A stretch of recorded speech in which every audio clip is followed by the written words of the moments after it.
Welcome to Authentic Living with Roxanne, a place where we have conscious conversations about things that really matter in our lives. And now, here's your host, Roxanne Derhodge.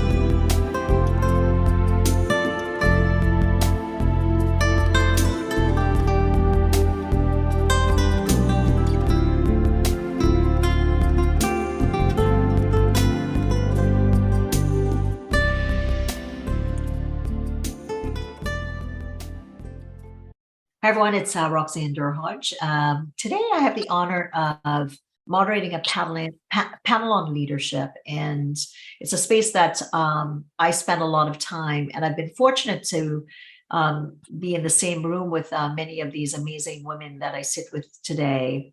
And today, we're going to discuss some of the things that we know about resilience and conflict in leadership, and some of the best practices based on the different environments that my colleagues here work in. So I'm going to introduce them as best as possible, and we're going to include their bios, which is phenomenal, which will give you a tip of what they do. So Barb Veda. Barb has been in the behavioral management business for about over 30 years. Barb has done a lot of research and presented internationally at conferences on best practices around counselor education and leadership. So Barb, welcome to our panel today. There's Linda Crockett, and Linda is, she was one of the founders of the full service workplace bullying and harassment services in Canada, one of the first. And so, Linda, thanks so much for being here today. And Linda's going to share with us kind of her perspective. And she also has a fascinating event coming up that we'd want to chat a little bit more about. Next, I have Trina Reichhoff, and Trina is also a resilience specialist. Trina is based out of Toronto, and she's the owner of TLR Solutions Conflict Inc. And our international presence today is Joni Petty, and she's in South Africa. And she is an international resilience specialist and also a keynote speaker. So everyone, welcome, and so glad to see your lovely faces today. Thank you, Roxanne. Excited to be here. Awesome that you can all make it. So we're going to just start off around, I would say, the tempo of what's happening out there in your different environments with uncertainty and conflict.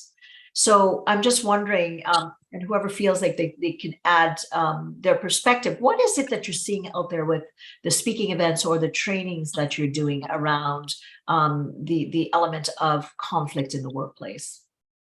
I don't mind jumping in. Okay.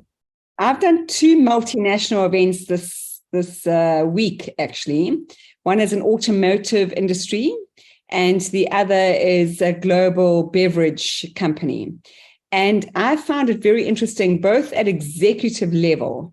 So these were directors in meetings, and this global beverage company, I'll start with them as an example. What are we seeing out there, Roxanne? It's a good question. Is they've bought a local South African company. So that's really catapulted this local South African company, 4,000 people, 1,000 people of the global business in South Africa, and it's taken them to number 3 in the world.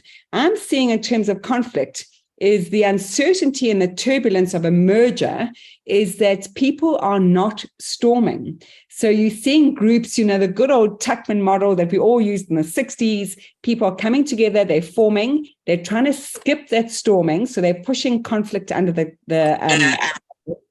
and then they're going into trying to norm and perform too quickly. And we know it's essential that teams, if they're going to be high performing, they need to learn to storm. As Brené Brown says, it's, rumbling with that uncertainty. So that was that merger. And then the automotive company was pretty similar.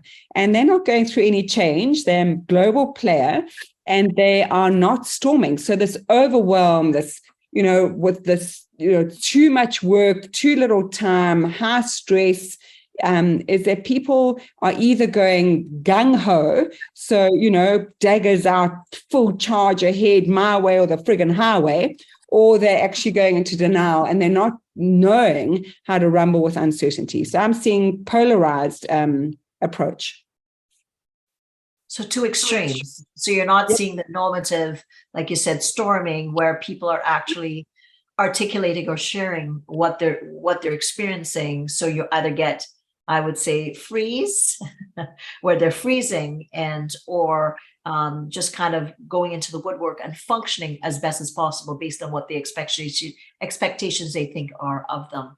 I wonder if anybody else is seeing the same thing, or if there's some different perspective that you can add.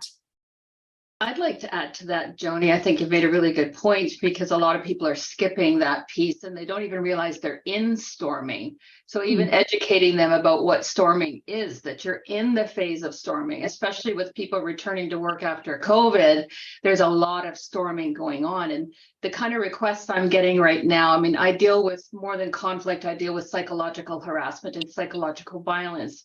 So that includes conflict and abrasiveness and all of the what sits below that. But what I'm seeing is larger organizations reaching out for help. I'm seeing a lot of requests for our training on vicarious trauma, burnout, compassion fatigue, with how COVID has exemplified and caused so much more mental health concerns for professionals as well as our clients. So I'm seeing a greater demand from larger organizations for this training, in addition to prevention, intervention, repair, recovery of workplace bullying, harassment, and violence. So I'm seeing, more complex cases, larger organizations, and looking for mini mental health series as well. I'll add, I think that's very important what you've said, and I'll just add to the conversation that I think what I'm hearing on the ground is sort of from the employees struggling with enormous amounts of change, and they're struggling with organizational changes. Many companies I'm hearing from are making, bringing teams together, doing large scale integrations. They're working with teams they don't know well. They don't have that, the usual, and I think, Joni, you said it, they don't have the usual patterns established. We've come out of COVID, we've jumped into like new projects or new initiatives, new companies, and we don't have the commonality of trust, and we don't have the familiarity of how do we work through change. I think the place, and I think this is where leadership has an opportunity, is to really get into the space of change management. We all know business has to keep running. We all know that they also have to make changes, and they have to do two things at once. And if you do not manage the space between both of those and take people along the journey, then they make the journey up themselves. I'm sorry to say that. Their fear, their anxiety comes to the surface, and all their usual coping strategies typically drop. Their resilience drops, their comfort drops, and the conflict is bubbling. And it's not bubbling because necessarily they don't want to work as a team. They've missed, as Linda said, and as Joni said, they've missed that step of joining together and forming, let alone, the storming is one thing, but they don't even have that trust. Yeah. Sorry, Trina, go ahead. No, I was just going to say, I can resonate with all of your experiences of, being a resiliency conflict, but also I've been doing those workplace assessments that are now mandated under occupational health and safety federally and provincially. And what is interesting is coming through COVID, that trauma informed is the key word, but a lot of people don't understand the behavioral reactions and how to identify them. And then you link in, we need to be resilient. From my perspective, and having done resiliency in 25 years, trained from a guru in California, it's looking at that personal, professional, operational, organizational risk management, right? Take those failures, take those mistakes, take the learning from COVID and actually name them, document them. How did you actually get through COVID? Because that's what we're forgetting. People are not using the resilient risk management skill sets that have developed through COVID, putting a name to it, the environmental context, and then using that to build the leadership. And what's gone through our work, the workplace assessments, doing them, they're confidential, but then you do the focus groups and the individual interviews. People just want to feel heard and recognized, right? We're coming back to work, but it's really that big push again, status quo. Let's get back to what was before COVID. And what I like to share with them is you got to think of COVID was like a death. We have to grieve it. Recognize our world is never going to return to the way it was, but here's an opportunity to create that leadership legacy and not just bounce forward with, that resiliency of bouncing forward. It's bounce and pass forward. It's using that needle to excel and use that learning and transformational growth. And then what comes with that is, as humans, we all assume because you've learned the skill or you sat in that workshop, you know how to apply that skill in the environmental context when it happens, when in reality, the performance deficit is huge. I think what you said is incredibly important because you brought up the piece of trauma informed. Before COVID, we had the risk factors of conflict. We had the risk factors of bullying, harassment. Now with COVID, we've multiplied that by 10? So the higher risk factors of conflict, higher risk factors of bullying, higher risk factor of mental health issues or psychological injury is just so much higher. So we need the trauma-informed training, and that's really missing. As far as leadership, you need trauma-informed training in order to feel competent and in order to feel confident, because this is going to be incredible pressure and stress on you as a leader. You have to have that toolkit that helps you understand all these individual reactions to COVID. And I agree with you, there's a grieving process here. But there's still a learning process because there's new information still coming out about the vaccine, about the effects of all of it. And there'll be grieving on many levels for many years to come. That's a very important point, but it's not over yet. So our old norm, we're grieving, and now we're anticipating this new norm, but it's got to involve that trauma-informed awareness. And it's our opportunity right now. Like, this is the only time in life where we know trauma sits on our epigenetics and goes through 7 to 8 generations. So now's the time where we have to become trauma-informed, name those behaviors, those performances, because we are the future. We are the baseline. We are the stability of creating that intergenerational trauma resiliency for the future generations. Such an excellent point. Excellent point, Trina. Sorry, I cut you off there. Carry on. It's just a brilliant point you're making. And not a lot of people are making your point. So let's back up for a second, because I think this is all phenomenal information. And for leaders that are listening and they hear the word trauma informed, what is it? Is it a label that we're using and we don't already know what it represents? Because I would love the perspective of what it is and what it is kind of attached to a company, because I think that's what happens sometimes. I'm going to apply this trauma-informed perspective, and then it gets applied and nobody really knows what it's about. And I know you all would add breadth and depth, but tell people that are listening that may not know what that means, what it is, and really what it's not, and what you're seeing out there. That might mean a different thing to different people here because we all come from different backgrounds. So I'm a trauma therapist, and through a trauma lens, I'm going to explain to you that doesn't mean a leader has to become a psychologist to be trauma informed, but investigators or people who are doing workplace assessments, people who are in leadership positions, even HR. And in my opinion, it should be mandatory that they have trauma-informed training. And what that means is to understand people's reactions, what their physiology and the biology of trauma, the fight, flight, freeze that you mentioned earlier, just the basics of that the person in front of you that is angry and irritable and agitated might not be a difficult person, but they might be having a panic attack. They might be suffering from depression. A lot of people don't know that. Even therapists, not all therapists are trauma informed, and that's a misunderstanding out there, that we're not all trauma informed. We're not all trauma therapists. We might specialize in grief and loss or addictions, but that doesn't mean we're trauma informed. So just having those basic understanding of what a panic attack is, what anxiety is, what depression is, what PTSD, basic training in this area. So you know what to watch for, and then you also know how to respond appropriately. Because an awful lot of leaders and an awful lot of investigators or insurance companies and even medical doctors don't understand the kind of injuries that these things do, and make comments that are more shaming and blaming and more causing more injuries to their patients or clients or employees. So that's I'm going to it. Go ahead, Trina. It's Barbara. I'm going to add in here just because this is a place that I've worked quite a lot. And I think understanding the distinction, this is being trauma informed means education. Providing trauma informed counseling is a specific methodology. It is a unique skill set, and you have to be trained. Now, I will say that often organizations buy mental health services. Most organizations in Canada and around the globe have EAP services. That's a valuable service. That service, the fundamental clinical service they are providing, is short-term solution focused.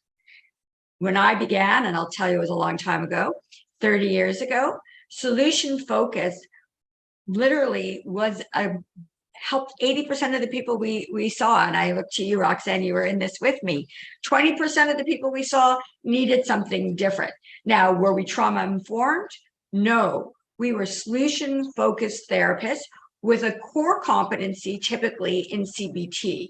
Our tool bag was very robust, and we may have other clinical methodologies, but we were very much in the here and now, no going backwards, only going forward, having a very specific goal. Now, fast forward around 2015, CBT methodologies really came to the forefront because there was exponential growth in depression and anxiety, and that is a very helpful set of skills. Again, very goal focused, very behavioralist, lots of awareness, but a practical, easy, bite-sized ways to manage problems. These two methodologies can be helpful down the road, but when someone comes to you and they join with you and they tell you that they've been bullied, or there's been a traumatic event or a disruptive event in the workplace, or they've been exposed to an accident, I mean, there's many disruptive events in the workplace, moving into the wrong clinical approach can be harmful. So I think this is a complicated message. I think when you as leaders are trying to evaluate the right type of support to help, you really need to lift up and get quality information and get educated.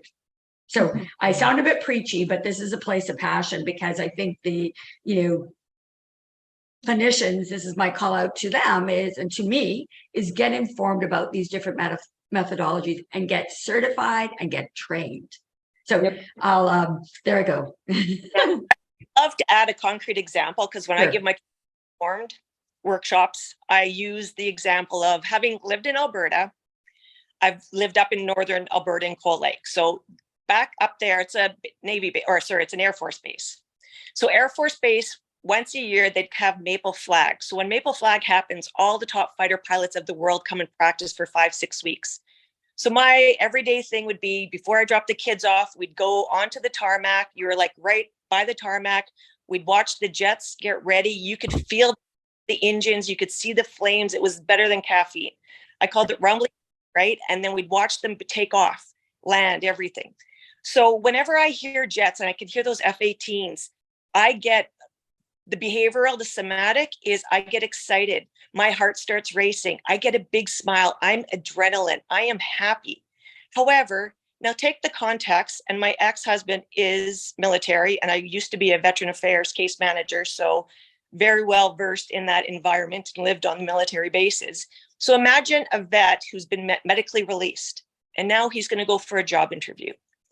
And as he's walking into the building for the job interview, the F-18s are flying by because there's an air show happening in Toronto.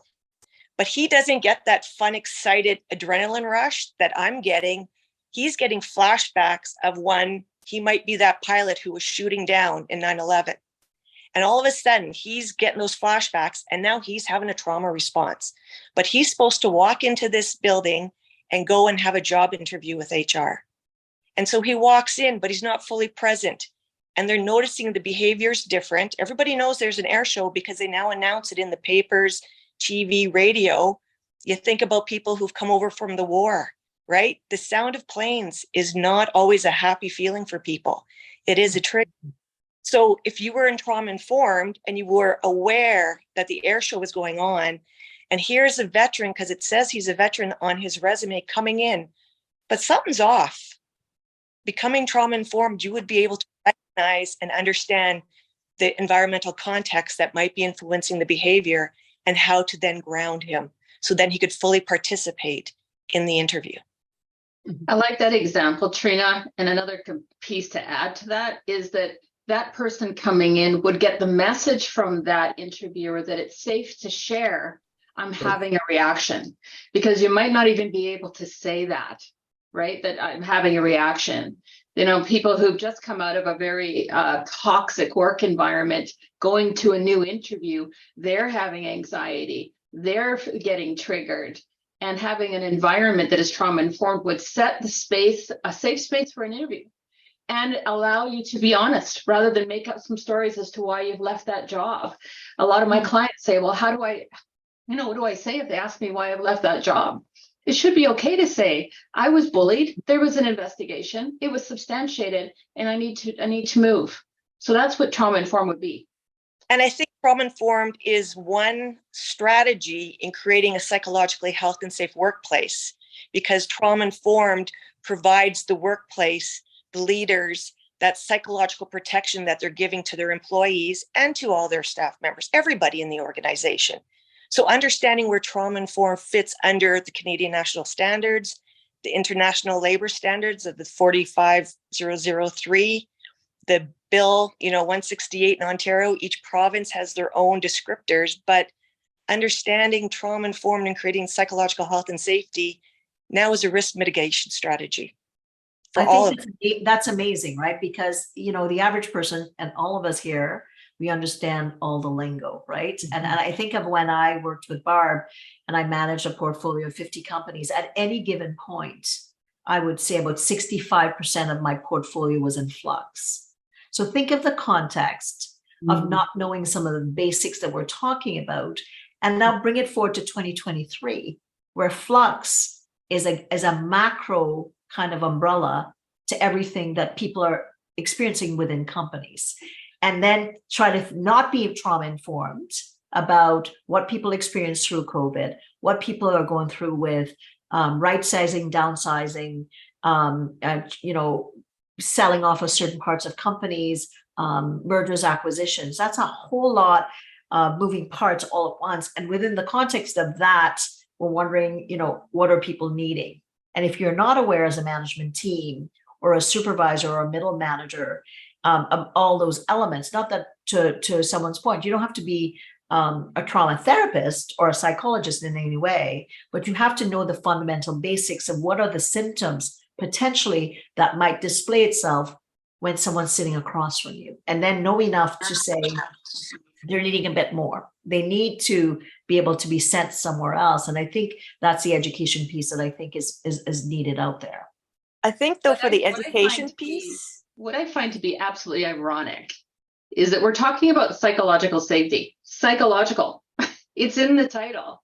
It's right there. Psychological hazards, psychological harassment, psychological violence, psychological injuries.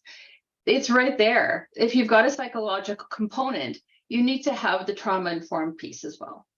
Absolutely. And I think too, it's the importance of the leaders of everybody. It's being vulnerable, because you got to be able to recognize your own trauma response, because we've all experienced something. So to be able to start becoming trauma-informed by a reflection of your own past history, your own experiences of trauma, whether personal, professional, or environmental, an earthquake, capsizing on the water. Environmentally, there's many. So it's becoming trauma-informed is even recognizing what you might experience, so that if you're triggered, or you might have a flashback while you're having an interview or giving a meeting, and you're not sure why. I think we have to bring this back to leadership if we can, about being the leader themselves being trauma informed. Is a part of that is having that emotional intelligence about when you're being triggered. As a leader, You know, I might be a leader who's avoiding conflict because I have a past history of being a child of a domestic violence, right? And I'm now avoiding conflict, which means I'm not being a really effective leader because I'm avoiding conflict within my staff.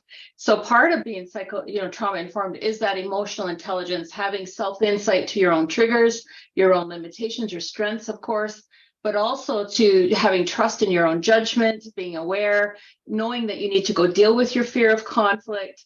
All of that's involved. So that emotional empathy piece is involved in trauma informed. And as leaders, Linda, I was going to say the same thing, is that emotional intelligence piece.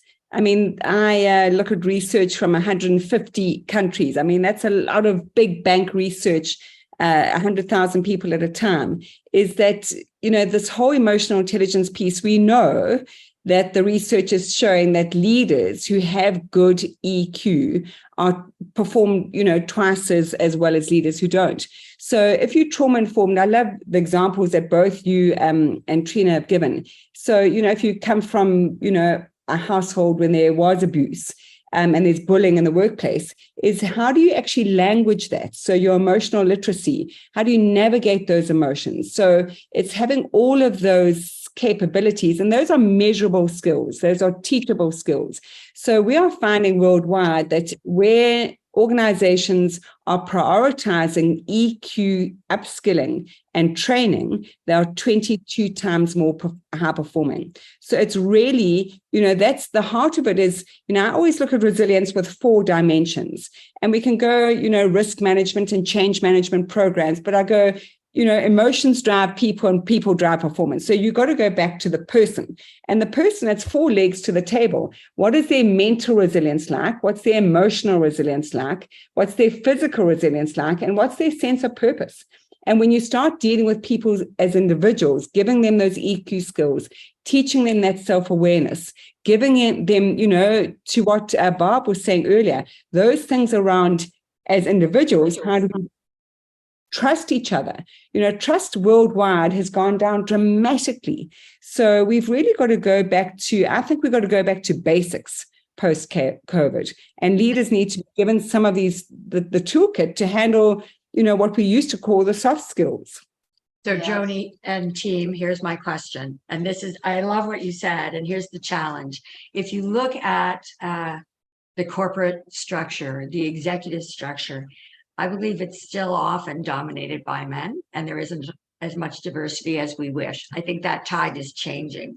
What we know about, and I'll be the counselor again, I'll put my counselor hat on, I'm a leader as well, but as a counselor, women are more likely to get the training and go for help. Men do, but they're not represented as equally. So now you take that into the boardroom. How do you get the executive culture to value these softer skills? This scary word of trauma, counseling, psychological, all these words can be very triggering.